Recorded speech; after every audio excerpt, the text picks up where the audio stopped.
და თო ქართული რესტორნები კანადაში. ეს ჩემთვის ძალიან მტკივნეული თემაა, ქართული რესტორნები კანადაში. სამწუხაროდ კალგარიში, სადაც მე ვცხოვრობ, არც ერთი ქართული რესტორანი არ არის.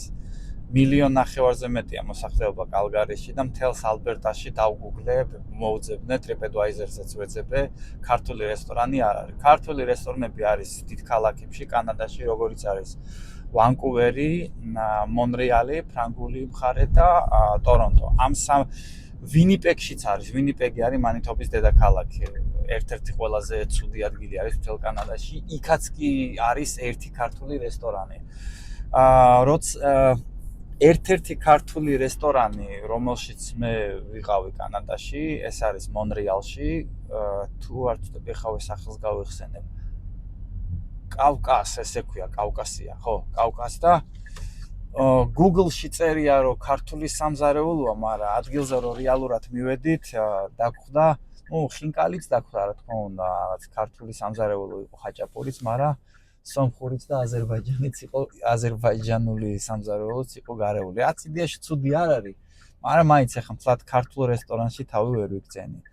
და მე პატრონე იყო სომეხი, რა თქმა უნდა. აღარ ახსოვს სახელი, მაგრამ სიმართლეა.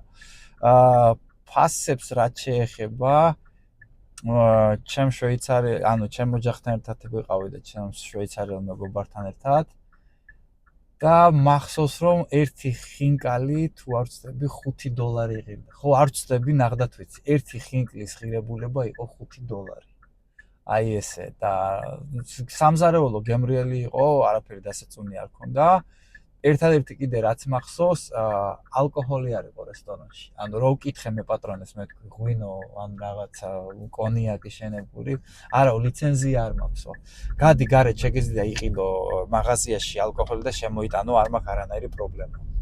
და მე თვითონ რაღაცა თავის სახლის ღვინო თუ რაღაც გამოიტანა და გაგვასინჯა. ცუდი არ იყო ეგეც რა. მაინც კავკასია.